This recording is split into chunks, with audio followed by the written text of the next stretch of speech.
أعوذ بالله من الشيطان الرجيم. بسم الله الرحمن الرحيم.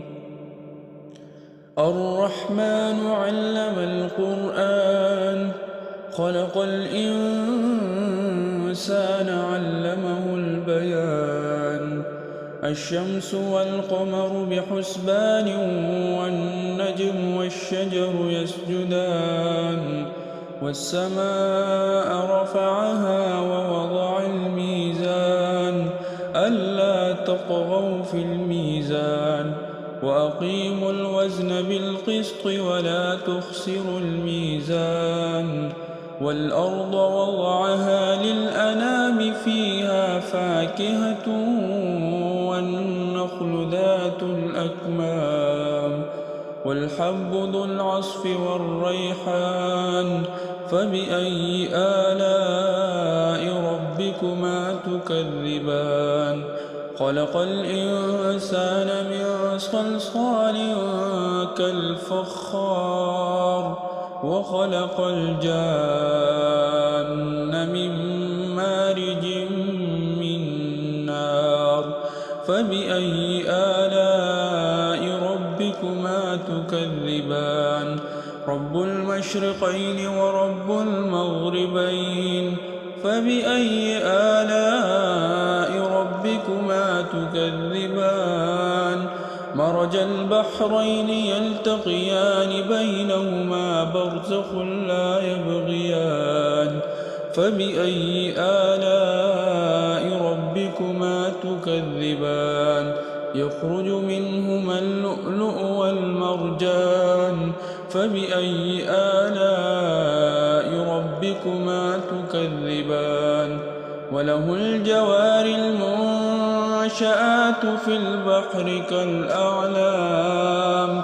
فبأي آلاء ربكما تكذبان كل من عليها فان ويبقى وجه ربك ذو الجلال والإكرام فبأي آلاء ربكما تكذبان يسأله من في السماوات والأرض كل يوم هو في شأن فبأي آلاء ربكما تكذبان سنفرغ لكم أيها الثقلان فبأي آلاء ربكما تكذبان يا معشر الجن والإنس إن استطعتم أن تنفذوا من أقطار السماوات والأرض فانفذوا لا تنفذون إلا بسلطان فبأي آلاء ربكما تكذبان يرسل عليكما شواظ من نار ونحاس فلا تنتصران فبأي آلاء ربكما تكذبان فإذا انشقت السماء فكانت وردة كالدهان فبأي آلاء ربكما تكذبان فيومئذ لا يسأل عن ذنبه إنس ولا جان فبأي آلاء ربكما تكذبان يعرف المجرمون بسيماهم فيؤخذ بالنواصي والأقدام فبأي آلاء ربكما تكذبان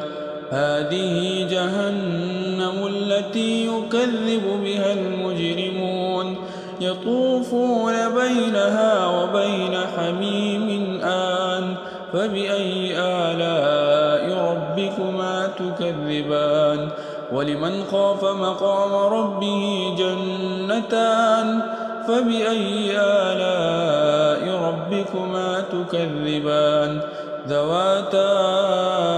أفنان فبأي آلاء ربكما تكذبان فيهما عينان تجريان فبأي آلاء ربكما تكذبان فيهما من كل فاكهة زوجان فبأي آلاء ربكما تكذبان متكئين على فرش بطائنها من استبرق وجنى الجنتين دان فبأي آلاء ربكما تكذبان فيهن قاصرات الطرف لم يطمثهن إنس قبلهم ولا جان فبأي آلاء ربكما تكذبان كأنهن الياقوت والمرجان فبأي آلاء ربكما تكذبان هل جزاء الإحسان إلا الإحسان فبأي آلاء ربكما تكذبان ومن دونهما جنتان فبأي آلاء ربكما تكذبان مدهامتان فبأي آلاء ربكما تكذبان فيهما عينان نضاختان فبأي آلاء ربكما تكذبان فيهما فاكهة ونخل ورمان فبأي آلاء ربكما تكذبان فيهن خيرات حسان فبأي آلاء ربكما تكذبان حور مقصورات في الخيام فبأي آلاء ربكما تكذبان لم يطمثهن إنس قبلهم ولا جان فبأي آلاء ربكما تكذبان متكئين على رفرف خضر وعبقري حسان فبأي آلاء ربكما تكذبان تبارك اسم ربك ذي الجلال والإكرام صدق الله العظيم.